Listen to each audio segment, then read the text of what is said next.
Hong Kong may be a special administrative region of China, but its business culture certainly moves away from a carbon copy of the mainland. Hong Kong has a service-based economy, with the services sector constituting a share of 92.9% of Hong Kong's GDP in 2010.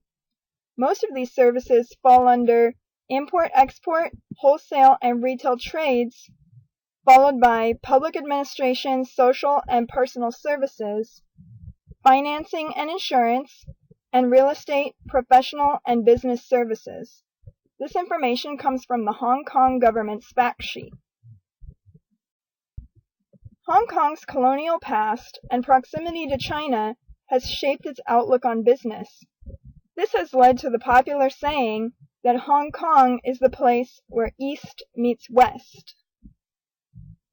According to the Doing Business rankings regarding the ease of doing business, which is funded by the World Bank, Hong Kong ranks number 2, right after Singapore.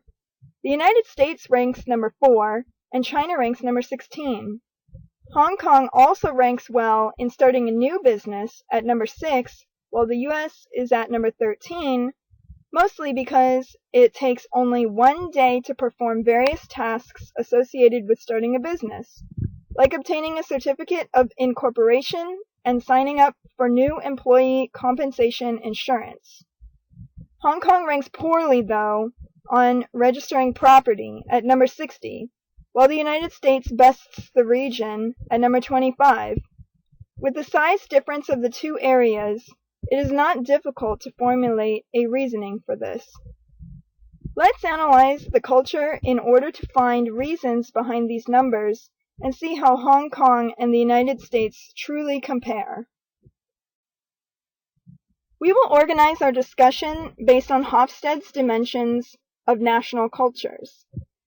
The numbers in this model are taken from the Hofstede Center's website and show a comparison of Hong Kong, the United States, and China. The greatest differences can be found in terms of individualism, long-term orientation, and power distance. The least difference is in views on masculinity.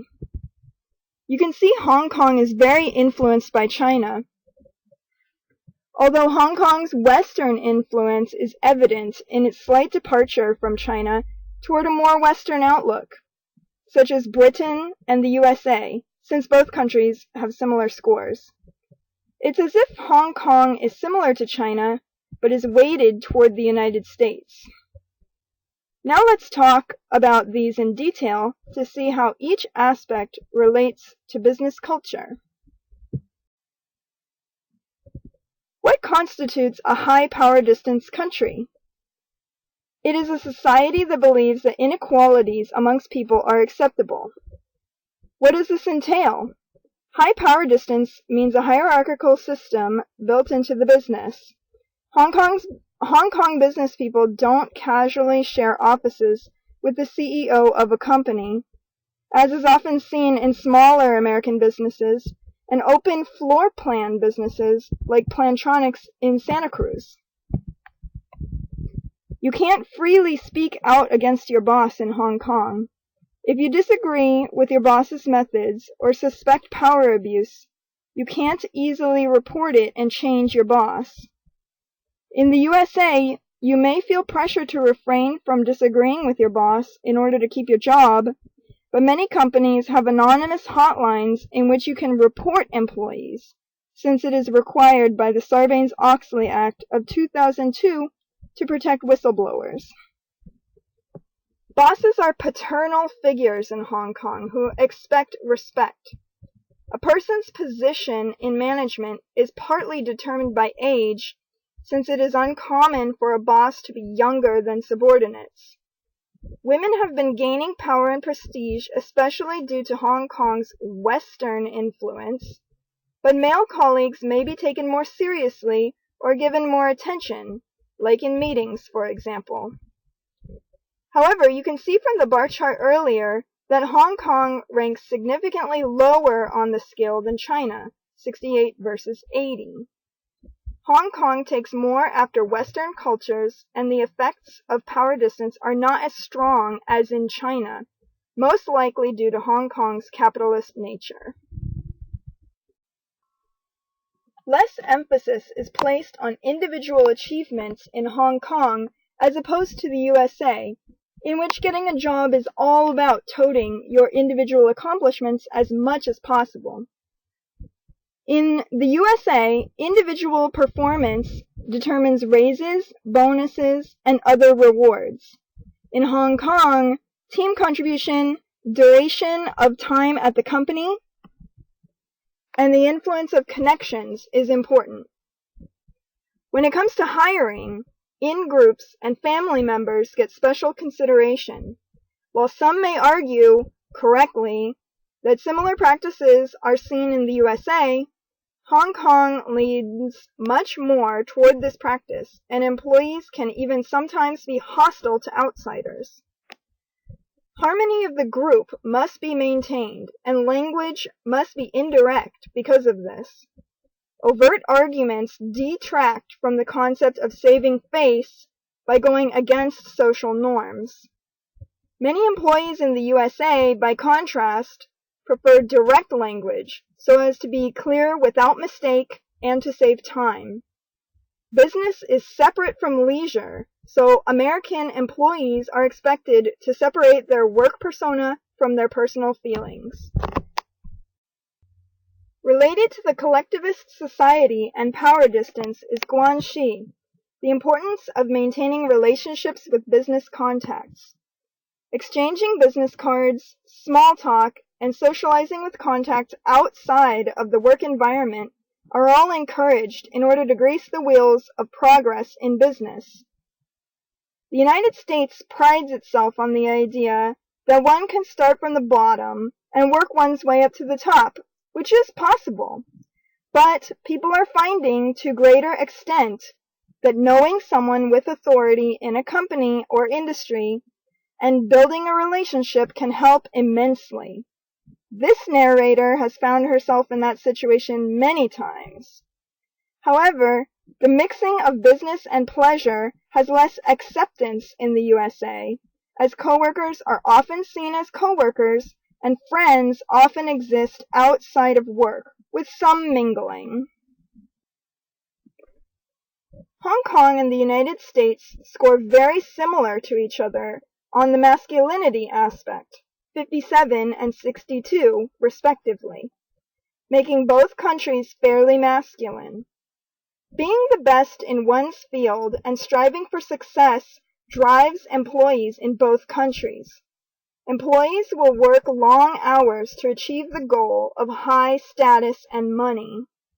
Quality of life and liking what one does for a living are de-emphasized, as these are motivations for people in feminist cultures. Uncertainty avoidance is defined as the extent to which the members of a culture feel threatened by ambiguous or unknown situations and have created beliefs and institutions that try to avoid these, according to the Hofstede Center. According to the scores, Hong Kong is quite comfortable with uncertainty, since it scored 29. The USA has a higher uncertainty avoidance at 46, but is still considered risk tolerant. New ideas are encouraged in both countries, as can be seen in the fairly high rankings of ease of starting a new business from the beginning of this presentation. Hong Kong ranked number 6, and the USA ranked 13. An example of America's tolerance of risk can be seen in the San Francisco Bay Area's startup culture. This narrator currently works in a business park inhabited by nothing but startups, and risk-taking is greatly encouraged and respected amongst startup employees and entrepreneurs. As one of the dimensions with the greatest difference, Hong Kong and the United States have different perspectives of time. Hong Kong focuses much more on long-term planning, although not quite as much as China, while the United States is short-term oriented. Hong Kong business culture values persistence and building a company for long-term survival. Building and maintaining relationships in the long run is very useful in maintaining the business. People in Hong Kong are also thrifty, which can affect business deals. In the United States, pleasing shareholders is extremely important, and thus quarterly goals are placed at the forefront. CEOs are often forced to resign if quarterly earnings drop or are not met, even if the CEO has decided to instate programs that pay off in the long run. Often, CEOs are compensated with company stock, so actions that improve stock performance take precedence over actions that secure a decades-long future. Let's visit the idea of joint ventures in Hong Kong, since this is a popular strategy of entering into the Chinese market.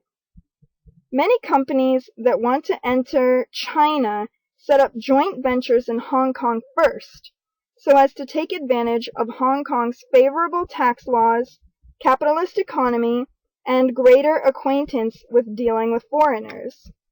It is also easier to exit a joint venture established in Hong Kong as opposed to China's mainland.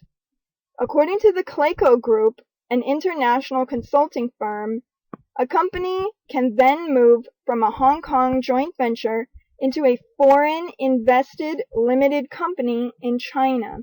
Of course, many companies see Hong Kong as the destination, not just a transitional stage. One very visible example of a joint venture between Hong Kong and the United States is Hong Kong Disneyland Resort.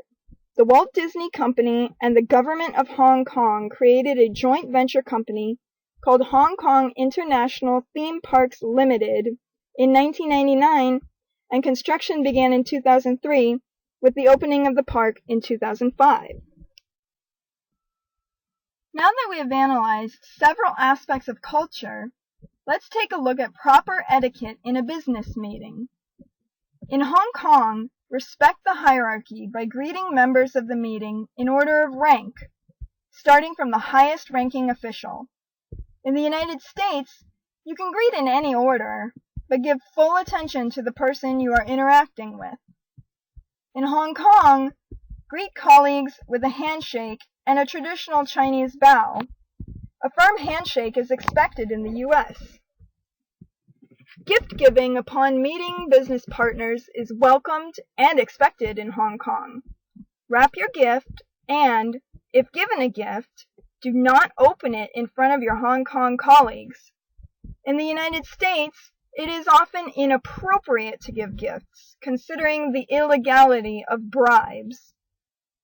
Both countries exchange business cards, but Hong Kong makes more of a formality of it, with the expectation that you will treat the card with respect, just as you do the person. Business cards in the United States can be given at the beginning or the end of a meeting. Meetings in Hong Kong often take more time, while all details concerning the deal are analyzed. Patience is necessary, especially since meetings are used as a way to build guanxi. In the United States, however, promptness is valued, so efficient meetings are preferred. Finally, both countries value consensus building as a way to arrive at a decision. Ultimately, Hong Kong and the United States may have differences, but each deals with foreign business partners often. An understanding of similarities and differences can prove a great asset to business people attempting to make inroads into joint ventures or foreign direct investment.